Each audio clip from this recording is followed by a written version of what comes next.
नमस्कार, मैं हूं अमित सिंह और आप देख रहे हैं फर्स्ट बिहार झारखंड। देखिए, बिहार में इसी वर्ष विधानसभा के चुनाव होने हैं और चुनाव से पहले तमाम राजनीतिक पार्टियां अपनी अपनी कमर कस ली है और ज्यादा से ज्यादा सभी पार्टियों की कोशिश है कि विधानसभा चुनाव में अपने उम्मीदवार को उतारें और ज्यादा से ज्यादा जीत कर विधानसभा पहुंचे, अपनी पार्टियों का परचम लहराए, अपनी पार्टियों को बड़ी ताकत मिले। यह जाहिर तौर पर सभी नेताओं की यही कोशिश है, सभी पार्टियों की यही कोशिश है और उसी कोशिश में देखिए आरजेडी महागठबंधन के बीच किस तरीके से अंदर खाने रार ठनी हुई है।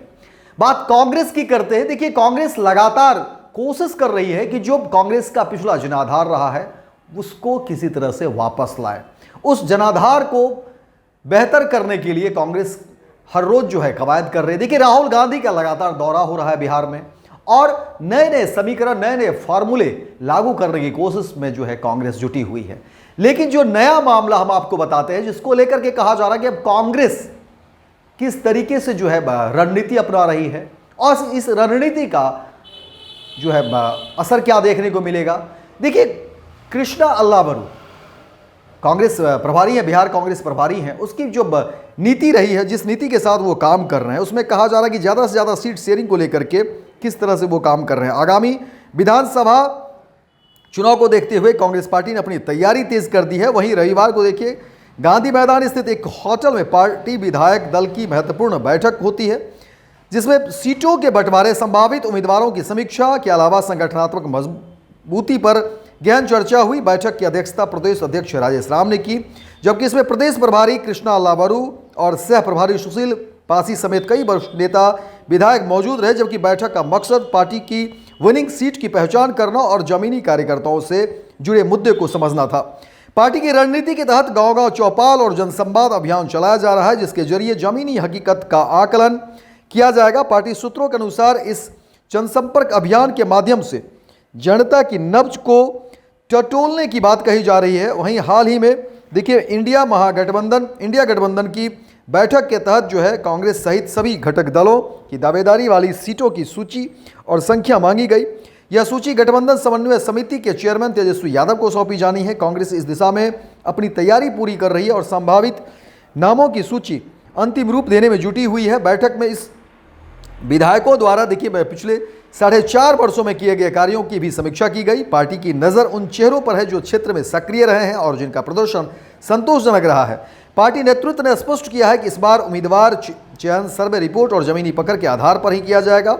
हाल ही में चले हर घर झंडा अभियान और माय बहन योजना जैसे कार्यक्रमों की समीक्षा की बैठक भी की गई। इस अभियान को आगामी चुनावों के मद्देनजर सशक्त साधन के रूप में देखा जा रहा है। बैठक में रणनीति बनी कि इस अभियान को महिलाओं, युवाओं और ग्रामीण वोटरों तक पहुंचाने के लिए सोशल मीडिया और फिजिकल नेटवर्किंग का उपयोग किया जाए। इस महत्वपूर्ण बैठक में कांग्रेस के वरिष्ठ नेता सांसद तारिक अनवर, पूर्व प्रदेश अध्यक्ष अखिलेश सिंह, विधायक दल के नेता शकील अहमद खान, मदन मोहन झा, समीर कुमार सिंह, अजीत शर्मा सहित अधिकांश विधायक और विधान परिषद सदस्य उपस्थित थे।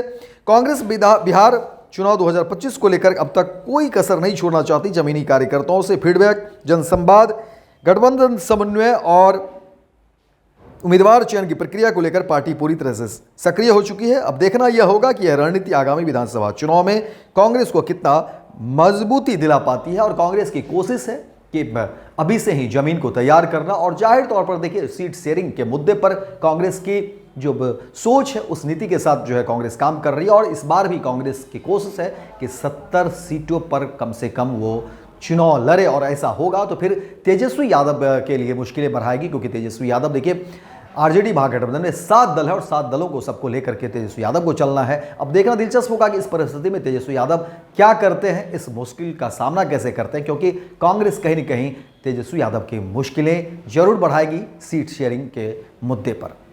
पनोरमा ग्रुप, जो सोचता है वो करता है, आपके अपने सपनों का आशियाना।